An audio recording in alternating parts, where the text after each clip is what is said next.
క్రీస్తునాథుని యందు మిక్కిలి ప్రియులకు సహోదరి సహోదరులారా, గడిచినటువంటి మొన్న గురువారం 3 రోజుల క్రితం జరిగిన సంఘటన, నాకు తెలిసిన ఒక కుటుంబంలో ఉన్నటువంటి ఒక వ్యక్తి, సుమారుగా 31-32 సంవత్సరాల వయసులో ఉన్న వ్యక్తి మరణించాడు. సడన్గా జరిగిన వాస్తవం. సడన్గా హార్ట్ అటాక్ లాగా వచ్చి చనిపోవటం జరిగింది. పెద్దగా అనారోగ్య సమస్యలు లేవు,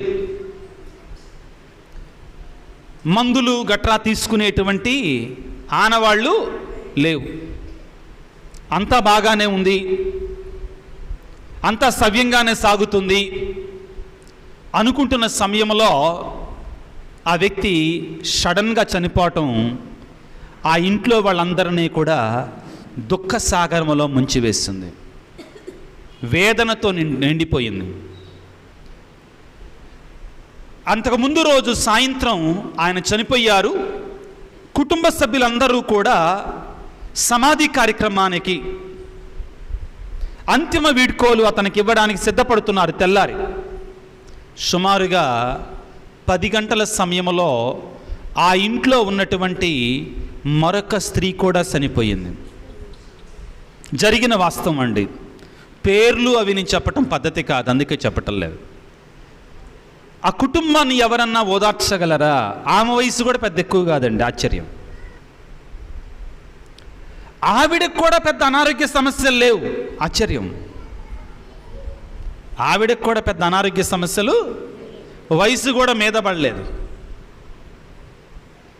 ఆ కుటుంబం అంతా కూడా దుఃఖ సాగరంలో మునిగిపోయింది. ఒక్కసారిగా ఆ కుటుంబంలో 2 ముఖ్యమైన వ్యక్తులు సడన్గా, హఠాత్తుగా అలా కొమ్మని నరికి వేసినట్లుగా, చెట్టును తీసివేసినట్లుగా, పీకి వేసినట్లుగా కుటుంబం నుండి పోయేసరికి భయంకరమైన వేదన, బాధలో మునిగిపోయారు.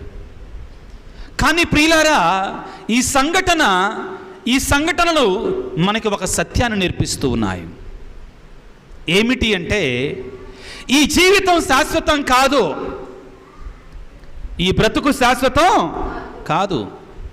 మీరేమనుకోమాకండి, ఫాదర్ గారు ఎట్లాంటి ప్రశ్నలు వేస్తున్నారు అనుకోమాకండి. ఇక్కడ మనం దేవుని సన్నిధిలో ఉన్నటువంటి వారం. ఇప్పుడు మనం ఈ పూజ అయిన తర్వాత అన్నీ సక్రమంగా చేసుకొని ఇంటికి వెళతాం గ్యారంటీగా అని చెప్పగలిగిన వాళ్ళు ఎవరైనా ఉన్నారా? ఎవరూ లేవండి.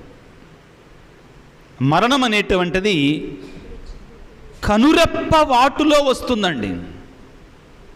మనిషి జీవితం క్షణభంగురమైనటువంటిది, క్షణికమైనటువంటిది. ప్రియులకు దేవుని బిడ్డలారా, ఈ నవంబర్ నెలలో మరణాన్ని గురించి మనం ధ్యానం చేస్తుండగా, మొదటిగా నా జీవితం ఈ లోకములో శాశ్వతము కాదు అనే సత్యాన్ని మనం గుర్తుంచుకోవాలి. పౌలు గారు ఫిలిప్పీలకు రాస్తున్న లేఖలో మానవ జీవితాన్ని గురించి, ఈ లోకములో మనం ఏ విధముగా జీవించాలి అనేటువంటి సత్యాన్ని గురించి ఈ విధంగా చెబుతున్నారు. ఫిలిప్పీలకు రాస్తున్న లేఖ 3వ అధ్యాయము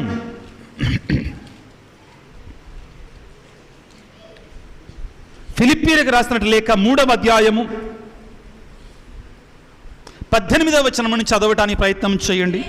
నేను ఈ విషయమును గూర్చి అనేక పర్యాయములు మీకు చెప్పి ఉంటిని, కన్నీటితో దానిని మరలా చెప్పుచున్నాను. ప్రియులారా, పౌలు గారట తన సంఘమైనటువంటి ఫిలిప్పీలకట ఒక విషయాన్ని చెప్పాడంట చాలాసార్లు. ఏమంటున్నారంట పౌలు గారు? దానినే మరలా చెప్తున్నా మీతోటి. కొన్ని విషయాలు మనకు ఒకసారి ఎక్కవండి, ఒకసారి అర్థం కావు, ఒకసారి చెప్తే వినం, నమ్మం, లెక్కలేనితనం. నమ్మమండి, లెక్కలేనితనం. అది జరిగేదాకా, జరిగిన తర్వాత కుయ్యో మొర్రో అంటాం. అరే అంత స్పీడ్ వెళ్ళమాకరా బండి మీద, ఏమన్నా అయింది వింటాడండి వాడు. చెప్పండి. వాడి చేతికి బండి, చేతిలో బండి తాళాలు వస్తే రయ్య రయ్యమని పోవటమే. ఇంకా ఎంత స్పీడు, వాడిని ఆపడానికి వీలుండదు.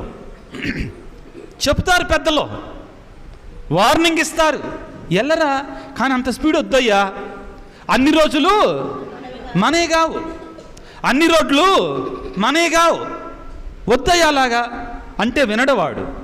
ఎక్కడో ఒక చోట జరుగుద్ది, మంచంలో కూర్చొని తలబట్టుకొని కన్నీళ్లు వేచుకుంటా, అప్పుడు ఆడేమంటాడు తెలుసా, దేవుడా నువ్వు నాకెందుకు చేసావు ఇలా. ఎవరినంటాడు? చేసిందోడు వెదో పని. నా కళ్ళనాడు చూడమాకయ్యా. Hallelujah, praise the Lord, praise the Lord, praise the Lord. ఇది మనిషి యొక్క బుద్ధి అండి. పౌలు గారు అంటారు, పిల్లారా నేను మీకు చాలాసార్లు చెప్పాను దీని గురించి. పౌలు గారండి దైవ భయం కలిగిన మనిషి అండి, చాలా దైవ భయం కలిగిన మనిషి. ఈ రోజుల్లో ముఖ్యంగా నేను ఆయన లేఖలు ఎక్కువగా చదువుతున్నాను, మళ్ళీ చదువుతున్నాను, అదే పనిగా చదువుతున్నానండి. ఆయనలో దైవభీతి ఎక్కువ, రక్షణ గురించిన సువార్తను గురించి ఆయనకు భయం ఎక్కువ. తన సంఘములో ఉన్న బిడ్డలు దారి తప్పుతుంటే ఆయన గద్దించాడు, ప్రేమతో చెప్పాడు. తెలుగులో అంటారు కదా, నయాన భయాన సామధాన దండోపాయాలతోటి ఆయన అన్ని విధాలుగా ప్రయత్నం చేశాడండి సంఘ బిడ్డలని దేవునికి చిత్తానుసారంగా జీవింప చేయడానికి. పౌలు గారు అంటున్నారు, ప్రియులారా మీకు నేను ఈ విషయమును చాలాసార్లు చెప్పా, మరలా ఇప్పుడు కన్నీటితో చెప్తున్నాను, మీకు కన్నీటితో మరలా చెప్తున్నాను అంటున్నాడు. ఏంటంటే ఆయన చెప్పేది చదవమా. క్రీస్తు శిలువ మరణమునకు శత్రువులుగా జీవించువారు అనేకులు మీ మధ్యలో ఉన్నారు. క్రైస్తవులమని చెప్పుకుంటా, క్రీస్తు బిడ్డలమని చెప్పుకుంటా, మేము క్రైస్తవులమని చెప్పుకుంటా ఆ యేసయ్య శిలువకి వ్యతిరేకముగా శత్రువులుగా బ్రతికే వాళ్ళు చాలా మంది ఉన్నారంటండి. అర్థమవుతుందా? ఈ రోజున కడగత్తుల గురించి ధ్యానం చేస్తుండగా నీ బ్రతుకు నా బ్రతుకు ఏ విధముగా ఉందని ఆత్మ పరిశీలన చేసుకోవాలి. మనలో దైవ భయం ఉందా? క్రీస్తు ప్రభు మన కొరకై ఆ సిలువలో చేసినటువంటి ఆ ప్రాణ త్యాగానికి, ఆ సిలువ బలికి, ఆ సిలువ బలి యాగానికి తగిన రీతిగా మనం జీవిస్తున్నామా? ఆత్మ పరిశీలన చేసుకోవాలి. లేకుంటే ప్రయోజనం లేదండి. మీ అందరితోటి మనస్ఫూర్తిగా చెప్తున్నానండి, ఈ బోటకపు క్రైస్తవ జీవితం వల్ల ప్రయోజనం శూన్యం. మనలో దైవ భయం లేకపోతే, మనలో మారిన మనస్సులు లేకపోతే, మార్పు లేకపోతే, హృదయ పరివర్తన లేకపోతే బోటకపు క్రైస్తవ జీవితం వలన ప్రయోజనం లేదండి, శూన్యం. ఏం చేస్తామో తెలుసా? మనం అనుకుంటాం ఎదుటి వాళ్ళను మోసం చేస్తున్నాం అనుకుంటాం. మనం పై ఆడంబరాలతోటి, పై భక్తి యాక్టింగ్ తోటి, కానీ ఎవరిని మోసం చేసుకుంటున్నాం? మనల్ని మనమే మోసం చేసుకుంటున్నాం. Hallelujah, praise the Lord, praise the Lord, praise the Lord, praise the Lord. పౌలు గారు అంటున్నారు, మనలో చాలా మంది క్రీస్తు శిలువ మరణానికి శత్రువులుగా బ్రతుకుతున్నారంటండి. తర్వాత చదవమ్మా. వారికి శరీర వాంఛలే, దేహ వాంఛలే ఏంటిదంటండి? దైవం. ఏంటిదంటండి వాళ్ళ దైవం? శిలువ మీద ఉన్న యేసుప్రభు కాదు వాళ్ళ దేవుడు. ఎవరట? దేహ వాంఛలు, శరీర వాంఛలు. కొత్త బట్టలు వేసుకోవాలి, కొత్త బండి కొనుక్కోవాలి, కొత్త కారు కొనుక్కోవాలి, కొత్త ఇల్లు కట్టుకోవాలి. రోజు ఏముండాలి? బిర్యానీ. ముక్క లేకపోతే ముద్ద దిగదు, ముక్క లేకపోతే ముద్ద దిగదు. లేకపోతే గొడవ పెడతాడు. ముక్క మాత్రమే కదండి, వీడికి కూర కూడా ఉండాలి. ఏంటిది? నేను అంటలేదమ్మా, మీరు అంటున్నారు. విన్నారా అన్నది? ఏంటిదంట? చుక్క. ఇవి దేహవాంఛలండి. అయితే ఇక్కడ నన్ను మిస్అండర్స్టాండ్ చేసుకోమాకండి. బట్టలు వేసుకోవద్దు, బండి కొనుక్కోవద్దు, ఇల్లు కట్టుకోవద్దు అని దేవుడు ఎప్పుడు చెప్పాలా? No, I'm not telling that. మనందరికి కావాలి, మనందరం జీవించాలి, ఓకే, శుద్ధంగా జీవించాలి, శుభ్రంగా జీవించాలి. అవునా కాదండి? దేవుడు కోరుకునేది అదే. దేవుడు ఆదిలో ఆదికాండం 1:28 ఏమని పలుకుతాడండి? మీరు భూమిని ఆక్రమించుకొని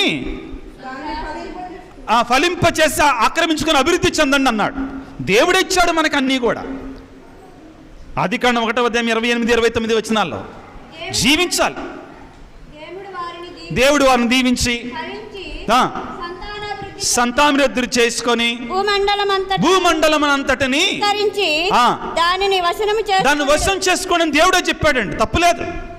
కానీ ప్రియులారా, మనము ఈ దేవుని మరచిపోయి, దేవుని యొక్క ఆ సాన్నిధ్యాన్ని మరచిపోయి, దేవుని యొక్క కృపను మరచిపోయి, ఈ లోకమే శాశ్వతం అన్నట్లుగా మనం జీవిస్తాం చూడండి. దాని గురించి పౌలు గారు హెచ్చరిస్తున్నారు. నీ ఆత్మశుద్ధి లేకుండా, దైవ భయం లేకుండా, పరిశుద్ధత లేకుండా లోకమే శాశ్వతం అన్నట్లుగా జీవిస్తున్నావు చూడు. ఈ దేహమే దైవము అన్నట్లుగా, దేహమే దైవము అన్నట్లుగా జీవిస్తున్నావు చూడు. దాని గురించి ప్రభు మాట్లాడుతున్నాడు. దేహము సుఖాలమయం, తాగుడికి, తిండికి, వ్యభిచారానికి, ఈ శరీరము ద్వారా చేయకూడనటువంటి సకలమైనటువంటి పాపాలు, మోసాలు, ధనాన్ని సంపాదించటం కొరకై ప్రయోజనం లేదండి. నీతివంతమైన జీవితాన్ని జీవించు, బాగానే ఉంటుంది. తర్వాత ఏమంటున్నాడు? వారి దేహవంతలే దైవము వారికి. కనుక తుదకు ఈ మాట గురించి నేను ఈ వాక్యాన్ని తీసుకున్నానండి. పౌలు గారు ఈ రోజున మన అంశము ప్రభువు కడగత్తుల గురించి బోధిస్తున్నారు, తన యొక్క రెండవ రాకడ గురించి బోధిస్తున్నారు. పౌలు గారు ఇక్కడ ఏమంటున్నారంటే, ఎవరేమైతే, జాగ్రత్తగా ఆలకించండి ఈ మాటని, సిలువను మరచిపోయి లోకమే శాశ్వతం అనుకుంటామో, క్రీస్తు సిలువను మరచిపోయి, దైవ భయాన్ని మరచిపోయి, దైవ భీతి లేకుండా, పాపభీతి లేకుండా, ఇష్టానుసారముగా లోకమే శాశ్వతం అన్నట్లుగా బ్రతుకుతామో వారికి, ఎవరికంటండి చదవం మరొకసారి, కనుక వారికి నరకమే నివాసము కాగలదు. కానీ ప్రియులారా, మన నివాసం నరకం కాకూడదు. తర్వాత చెప్తాడు పౌలు గారు, మన నివాసం నరకం కాకూడదండి. మన నివాసం నరకం కాకూడదు. చదువమ్మ తర్వాత. సిగ్గుపడదగిన విషయములను గూర్చి వారు గర్వింతురు, కేవలము లౌకిక విషయములను గూర్చి వారు ఆలోచిస్తారు. పౌలు గారు చెప్పిన మాటను జాగ్రత్తగా వినండి. కేవలము లౌకికమైన విషయాల గురించి మాత్రం ఆధ్యాత్మికమైన విషయాల గురించి ఆలోచించకపోవటం తప్పు ప్రియులారా. ఆత్మ పరిశీలన చేసుకోవాలి. ఈ రోజున అందరు నా కలిసి చూడండి, మన కుటుంబాల్లో కుటుంబ ప్రార్థన ఉందా ప్రతిరోజు? జాగ్రత్తగా సమాధానం చెప్పండి. మన కుటుంబంలో భార్య, భర్త, పిల్లలు కలిసి నేననేది గంటల అంటల్లా, మీకు వీలు కలిగేంత వరకు ఒక్క నిమిషమైనా కానీ ప్రార్థన చేసుకుంటున్నామా? ఆత్మ పరిశీలన చేసుకో. సరే, భర్త అందుబాటులో లేడు, బాగానే ఉంది.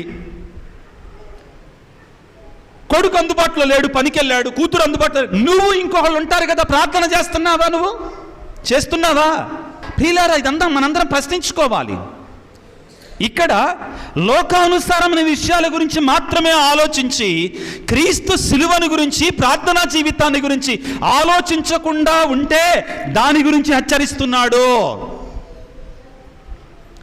మనకంటే అదేంటో కానీ, అందరం ముగ్గురు ఇంట్లో ఉన్నప్పుడు ముగ్గురు కూర్చొని మోకరించి చిన్న ప్రార్థన చేయమంటే దాని టైం లేదంటాం.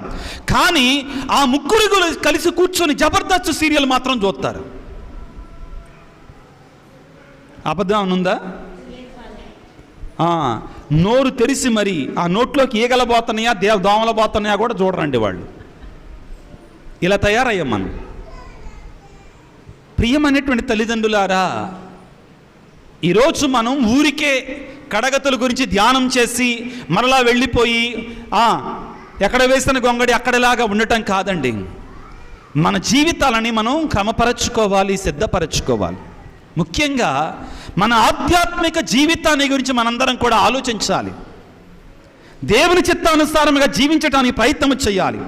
పౌలు గారు తర్వాత ఏమంటున్నారంటే, కానీ మనము పరలోక పౌరులము, దివి నుండి మన రక్షకుడు ప్రభువగు యేసుక్రీస్తు రాకడ కొరకై మనము ఆతురతతో ఎదురు చూస్తున్నాము. Hallelujah, hallelujah, praise the Lord, praise the Lord, praise the Lord, praise the Lord, praise the Lord, praise the Lord. ఈ మాట గురించి నేను ఈ రోజు ఈ వాక్యాన్ని తీసుకున్నానండి. క్రైస్తవుడు అనేటువంటి వాడు ప్రభు యొక్క రాకడ కొరకై ఎలా ఎదురు చూడాలండి? ఎలా? ఆతురతతో ఎదురు చూడాలి. కానీ మనం ప్రియులారా భయపడుతున్నాం మనం. ఈ రోజున ప్రియులారా మనందరం కూడా ఒక ప్రార్థన చేసుకోవాలి. యేసయ్యా, అయ్యా నీ రాకడ కొరకై మేమందరము కూడా ఇదిగో ఎదురు చూచే బిడ్డలుగా మమ్మల్ని దీవించయ్యా. దర్శన గ్రంథం చివరి అధ్యాయం తీసుకోండి.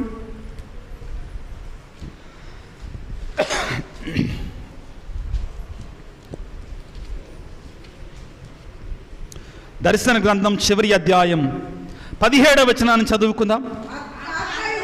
ఆత్మయు వధువును రమ్ము అని పలుకుచున్నారు. దీనిని వినిన ప్రతి వ్యక్తియు రమ్ము అని పలకవలెను. Hallelujah, praise the Lord, praise the lord.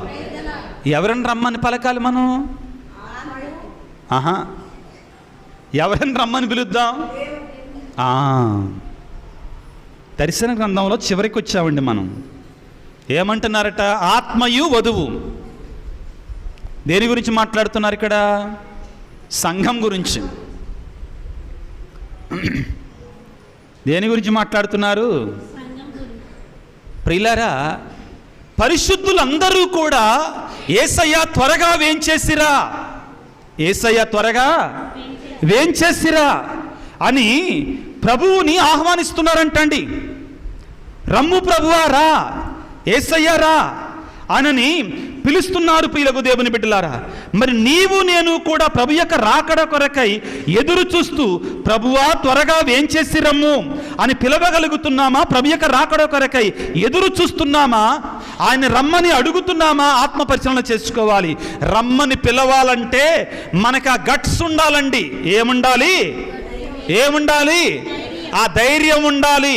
ఎప్పుడు పిలవగలం? యేసు ప్రభువా త్వరగా రమ్మని ఎప్పుడు పిలవగలం?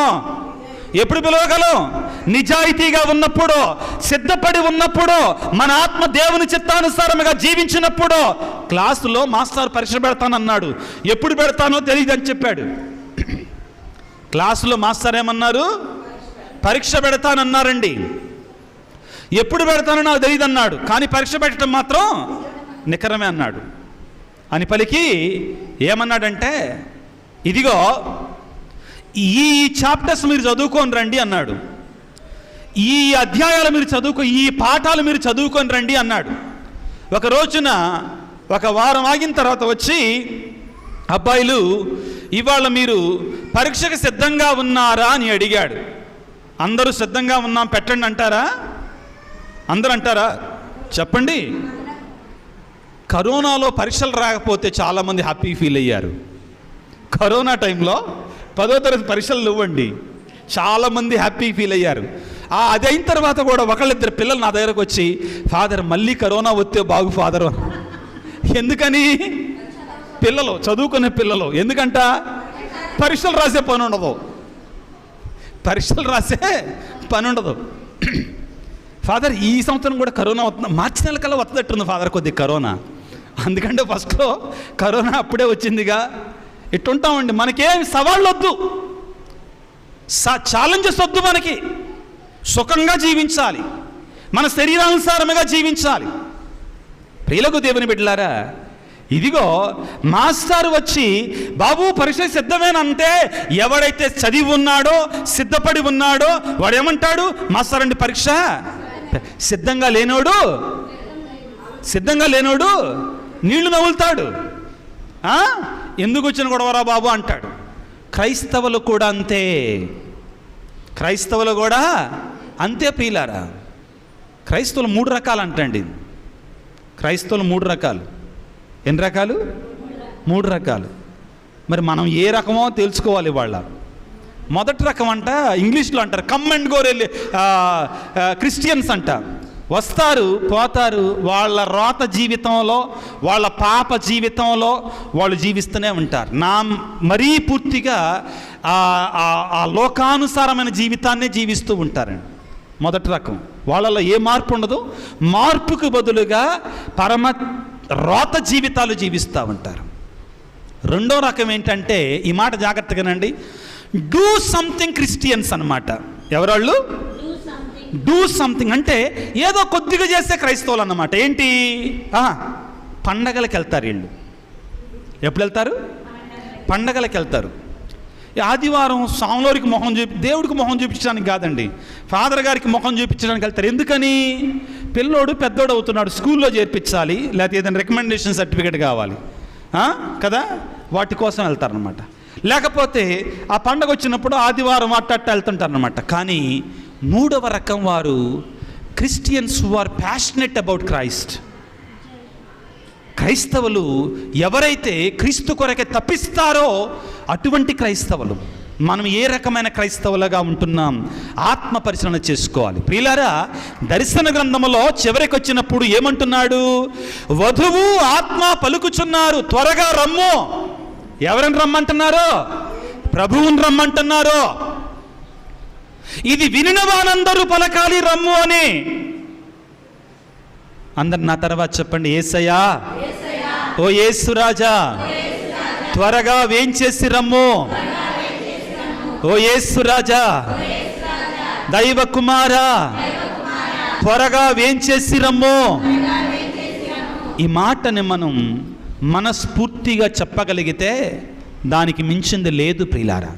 మనం పరలోక పౌరులం, ఈ లోకం శాశ్వతం కాదు. తలలు వంచి చిన్న ప్రార్థన చేసుకుందాం. సర్వశక్తిమంతుడా, సర్వోన్నతుడా, ప్రేమామయుడా, మా కొరకై మనుష్య అవతారం ఎత్తినటువంటి దేవుని ప్రియ కుమారుడా, మీకు స్తుతులు, స్తోత్రాలు, వందనాలు. ఈనాడు కడగతులను గురించి, లోకాంత్యాన్ని గురించి, నిరాకడను గురించి మాకు బోధించి ఉన్నావు. అనేక విషయాలని మాకు బోధించినందుకు మీకు స్తోత్రాలు తండ్రి. ఈ లోకం బహుభయంకరంగా ఉంది నాయన. పాపము ఎక్కువైపోతూ ఉంది తండ్రి, చెడు ఎక్కువైపోతూ ఉంది తండ్రి. క్రైస్తవులమైన మేము కూడా చాలామందిమి నామమాత్రపు క్రైస్తవులుగా జీవిస్తున్న రోజుల్లో ప్రభువా, నా దేవా, పౌలు గారు ఎఫెసీయులకు రాసిన లేఖలో పలికినట్లుగా నీతో ఏకమై ఉండడానికి, నీ మహాశక్తిని పొందుకోవడానికి నీ పరిశుద్ధాత్మను మాపై కుమ్మరింపచేయండి. దేవా, నీ సన్నిధికి ఆదివారం రోజున వేంచేసి వచ్చినటువంటి నీ బిడ్డలందరిని దీవించండి నాయన. నీ పరిశుద్ధాత్మ అభిషేకాన్ని ప్రసాదించండి తండ్రి. ప్రభువా, మేం పాపం ఏడల భయము కలిగి జీవించటానికి, పాపాన్ని విడిచిపెట్టి, చెడును విడిచిపెట్టి తండ్రి నీ ప్రియమైన బిడ్డలుగా జీవించటానికి మా శక్తి మాకు చాలదు తండ్రి. నీ శక్తి మాకు కావాలి తండ్రి. మేము, మా కుటుంబాలు, మా బిడ్డలు, మాకున్న సమస్తము నాయన నీకు చెందినటువంటి వారిగా జీవించే కృపను మాకు దయచేయమని ప్రతి ముఖ్యంగా ప్రభువా, మరి ముఖ్యంగా ప్రభువా, ఈనాడు నీ సన్నిధికి వచ్చినటువంటి ఈ నీ ప్రియమైన బిడ్డలందరినీ దీవించండి తండ్రి, ఆశీర్వదించండి. నీ పరిశుద్ధాత్మ వరాలతో నింపండి నాయన. ముఖ్యంగా ప్రభువా, యవ్వన ప్రాయములో ఉన్నటువంటి యువతి యువకుల కొరకే ప్రార్థన చేస్తూ ఉన్నాము తండ్రి. నీ ఎడల ప్రేమ కలిగి, భయభక్తులు కలిగి ప్రభువా నీ సన్నిధికి వచ్చి నిన్ను ఆరాధించి ప్రభు వారి జీవితంలో ధన్యత చేసుకునే కృపను దయచేయండి. భార్యాభర్తలను దీవించండి నాయన. వారి కుటుంబాలను ప్రభువా నీ భయభక్తులతో పెంచడానికి, నడిపించడానికి కాల్సిన శక్తిని వారికి అనుగ్రహించండి. వృద్ధాప్యంలో ఉన్నటువంటి వారు, చిన్నలకు, యవ్వన ప్రాయంలో ఉన్నటువంటి వారికి ఆదర్శంగా ఉండటానికి ప్రభువా వారి విశ్వాస జీవితం ద్వారా ఇతరులను ప్రభువా నీ తట్టు నడిపించడానికి కాల్సిన కృపను దయచేయండి ప్రభువా. చిన్నారి బిడ్డలకు చదువుకునేటువంటి వారి కొరకే ప్రార్థిస్తున్నాము తండ్రి. వారిని జ్ఞానమందును, ప్రాయమందును, దైవ ప్రేమలో, మనుషుల ప్రేమలో ఎదుగులాగిన వారిని దీవించమని వేడుకొనిచున్నాము తండ్రి. ప్రత్యేకమైన రీతిలో ప్రభువా నిరాకరణ గురించి ధ్యానం చేస్తూ ఉండగా ప్రభువా మేమందరము కూడా మాలో ఉన్నట్టు చెడు అవలక్షణాలను తీసివేసుకొని పరిశుద్ధమైన జీవితాన్ని జీవిస్తూ సర్వాంగ కవచాన్ని ధరించి ప్రభువా సాతానుపై పోరాడుతూ ప్రభువా నీకు ప్రియమైనటువంటి సైనికులుగా, నీకు ప్రియమైన బిడ్డలుగా జీవించడానికి కావాల్సిన శక్తిని ప్రసాదించండి. ఈనాడు ప్రభువా నీ సన్నిధికి వచ్చినటువంటి వారిలో అనారోగ్యముతో బాధపడుతున్నటువంటి వారిని నీ గాయపడిన హస్తాలతో తాకి స్వస్థపరచండి తండ్రి. వివిధ రకాలైనటువంటి వ్యాధులతో బాధలతో బాధపడుతున్నటువంటి వారిపై నీ పరిశుద్ధ రక్తాన్ని చిలకరించి స్వస్థపరచండి తండ్రి. ప్రత్యేకమైన రీతిలో ప్రభువా, ఈనాడు కుటుంబాల కొరకే ప్రార్థన చేస్తూ ఉన్నాను. ప్రతి కుటుంబంలో కూడా సాతానుడు దూరి అశాంతిని అలజడిని సృష్టిస్తూ ఉండగా నీ నిజమైన శాంతిని సమాధానాన్ని ప్రతి కుటుంబంలో కూడా సమృద్ధిగా ప్రసాదించమని వేడుకొనుచున్నాం. వివిధ అవసరాలతో ప్రభువా నీ సన్నిధికి వచ్చి మొరపెడుతున్న బిడ్డల కొరకే ప్రార్థన చేస్తూ ఉన్నాం. అప్పుల బాధలతో ఉన్నటువంటి వారి కొరకై, గర్భఫలము కొరకై వేడుకుంటున్న బిడ్డల కొరకై, ఉద్యోగము కొరకై, వివాహము కొరకై, వివిధ రకాలైనటువంటి మరి కోర్టు కేసుల గురించి ప్రార్థన చేయమంటున్నటువంటి ప్రతి బిడ్డ కొరకే ప్రార్థిస్తూ ఉండగా వారి యొక్క కోరికలను తలంపులను మీరు దీవించండి తండ్రి. ఈనాడు అతి ముఖ్యంగా ప్రభువా ఈ వేల్పూరు విచారణ కొరకే ప్రార్థన చేస్తూ ఉన్నాం. ప్రభువా జోసెఫ్ ఫాదర్ గారిని దీవించండి, నాయన ఆశీర్వదించండి. నీ సేవకుడిగా వారికి సింప్లిసిటీ తోటి సర్వసామాన్యమైనటువంటి చాలా సాధారణమైన జీవితాన్ని జీవిస్తూ ప్రజలకు ఆదర్శవంతముగా జీవిస్తూ తండ్రి ప్రజలను ప్రభువా ఇంకా ఎక్కువగా నీ ఆత్మతో నింపటానికి, నీ తట్టు నడిపించటానికి, నీ యొక్క ప్రేమలో నింపటానికి కావాల్సిన శక్తిని వారికి ప్రసాదించండి. ఈ విచారణలో ఉన్న ప్రతి కుటుంబాన్ని, ప్రతి బిడ్డను మీరు దీవించమని, ఆశీర్వదించమని, ఈ యొక్క సంఘం నడిపింపు కొరకై, ఈ విచారణ బలము కొరకై సహాయపడుతున్న సంఘ పెద్దలను, మరిదల సభ్యులను, సహాయం చేస్తున్న యువతి యువకులను, చిన్నారి బిడ్డలందరినీ కూడా ప్రత్యేకంగా దీవించమని ప్రభువా, ముఖ్యంగా ఈ సంఘమంతా కూడా ఏకతాటితో నడుస్తూ ప్రభువా నీ బిడ్డలుగా జీవించడానికి కావాల్సిన శక్తిని, అనుగ్రహాన్ని, ఆశీర్వాదాన్ని, బలాన్ని దయచేయమని మా నాథుడైన క్రీస్తు ద్వారా వేడుకొనుచున్నాము తండ్రి.